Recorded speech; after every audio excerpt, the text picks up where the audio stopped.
Honorable Chairman of the Andhra Pradesh State Legislative Council, Honorable Speaker of Andhra Pradesh Legislative Assembly, and Honorable members of this August Legislature, it's my honor and privilege to address this joint session of the Legislature on the occasion of the budget session for the year 2026-27. The state of Andhra Pradesh has witnessed significant transitions since its bifurcation in 2014. The government that assumed office that year was confronted with unprecedented challenges, including state reorganization, division of assets, loss of urban conglomeration and the capital city, infrastructure deficits, and an agricultural dominant economic base. Despite limited resources, concerted efforts were made to stabilize finances, improve connectivity, rebuild institutions, and lay the groundwork for long-term development. However, the change in governance in 2019 disrupted this momentum. Systemic governance failures emerged, growth stalled, financial stress intensified, institutions destroyed, total anarchy with breakdown of law and order, arbitrary restrictions placed through misuse of Section 22A, and key sectors such as infrastructure, power, irrigation suffered serious setbacks.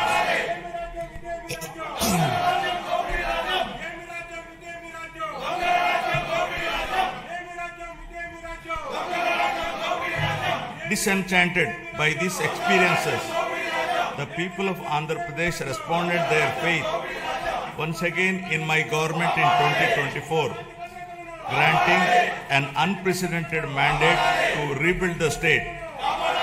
The decisive verdict of electing National Democratic Alliance government reflects their deep trust and confidence in the leadership of Honorable Chief Minister Sri Nara Chandrababu Naidu Garu, the committed partnership of Sri Pawan Kalyan Garu, Honorable Deputy Chief Minister, and the continued guidance and support of Honorable Prime Minister of India, Sri Narendra Modi Garu. Over the last 19 months, my government has followed a calibrated path from revival towards ascendance.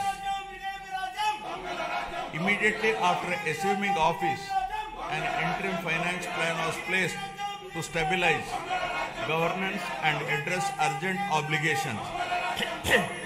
This was followed by our first budget, prepared within a short span, which focused on delivering Super 6 and other welfare measures and restarting development activity. Over the next 9 months, corrections were made in policies, system, and expenditure priorities. We then presented a full year budget anchored in a long-term vision. Today, governance has moved beyond revival with welfare, development, and governance aligned to future-ready models.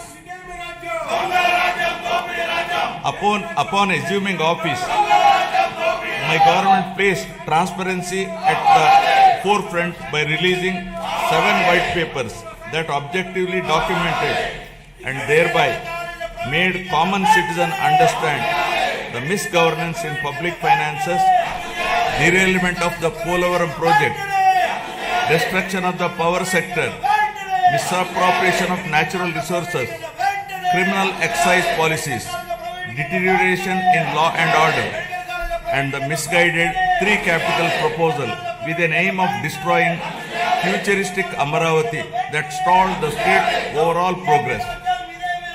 By openly acknowledging the problems, my government demonstrated transparency and seriousness of intent. rather than treating them as standalone reports.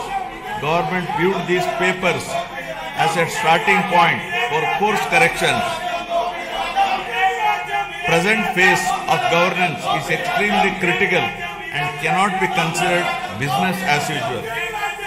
It calls for a clear roadmap and a shared resolve for transformative governance. Accordingly, the government has unveiled the Swarnandhra Vision 2047, placing families and communities at the heart of development. This vision seeks to harmonize prosperity with dignity, growth with equity, and ambition with sustainability. It is in this transformative journey the state draws inspiration from the timeless wisdom of our civilizational heritage, reflected in the Pavamana mantra from the Brahadakaranyaka Upanishad. Asatoma Sadgamaya, Asatoma Sadgamaya, Tamosoma Jyotirgamaya, Mrityurma Amritagamaya. Building on this spirit of course correction, my government has articulated the Padi Sutralu as guiding principles for governance, designed to balance welfare with development and to create a virtuous circle where economic growth through sustained investments generates wealth that strengthens social well-being and social empowerment fuels sustained progress. These principles serve as a moral and administrative compass, placing people at the center of policy while ensuring fiscal prudence, institutional integrity, and long-term sustainability. To translate vision into action, a dedicated mission framework has been initiated, operating with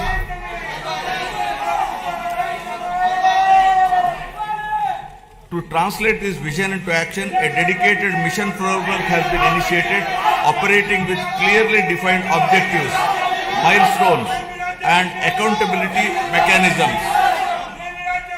Anchored in this guiding spirit, the government has proceeded with focus and resolve. The Swarnandhra vision lays out a clear economic pathway, aiming for sustained high growth to build a rupees 308 lakh crore economy with a per capita income of rupees 55 lakh by 2047. While the long-term pursuit remains firm, the government is undertaking regular interventions and mid-course corrections to stay aligned with evolving realities. A structured review and monitoring framework has been instituted with periodic conferences of ministers, secretaries, and district collectors to assess progress, address bottlenecks, and implement timely course correction, ensuring accountability and continuity in execution.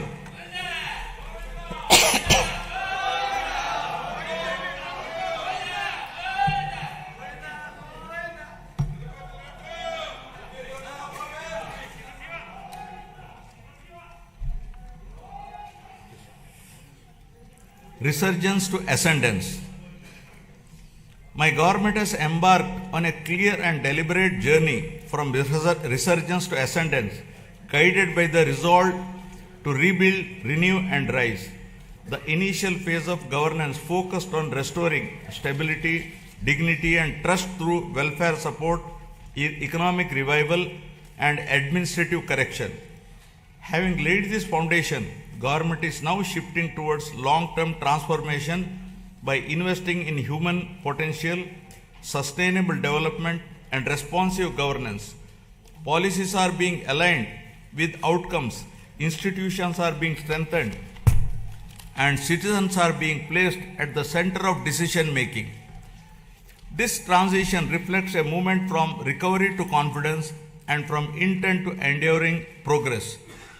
From the very first year of governance in 2024, my government has moved swiftly to implement its commitments beginning by making the Super 6 guarantees a super hit, emerging as one of the largest DBT initiatives globally, with spending of nearly 33,000 crores per year and extending well beyond them.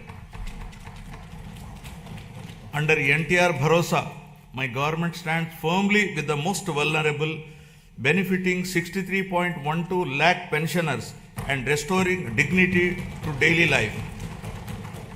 Through Talliki Mandanam, financial assistance of rupees 15,000 per month is transferred directly to over 66 lakh students' bank accounts of mothers, irrespective of number of children, enabling them to pursue education from class 1 to intermediate without financial stress. Women's empowerment has received decisive momentum. The Stree Shakti free bus travel scheme, launched on last Independence Day, has enabled 37.8 crore free journeys by our mothers, sisters, daughters, women, girls, and transgender persons to travel free across the state. Under Annadata Sukhi Bhava, rupees 20,000 per farmer per year is being provided to 46.86 lakh farmers.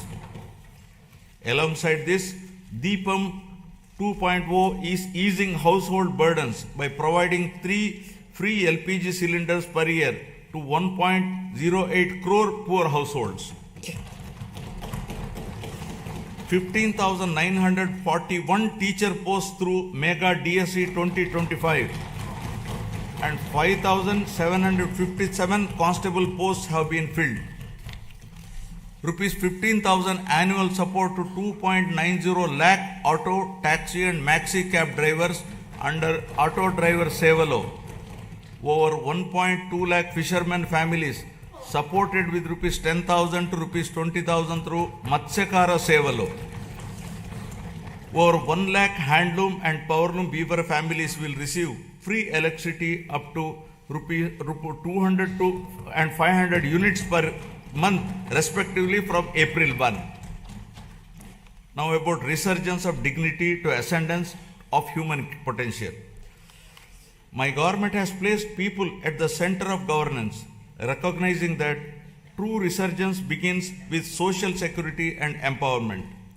From education and health to livelihoods and social justice, welfare initiatives have been redesigned to be inclusive, targeted, and outcome oriented. Special focus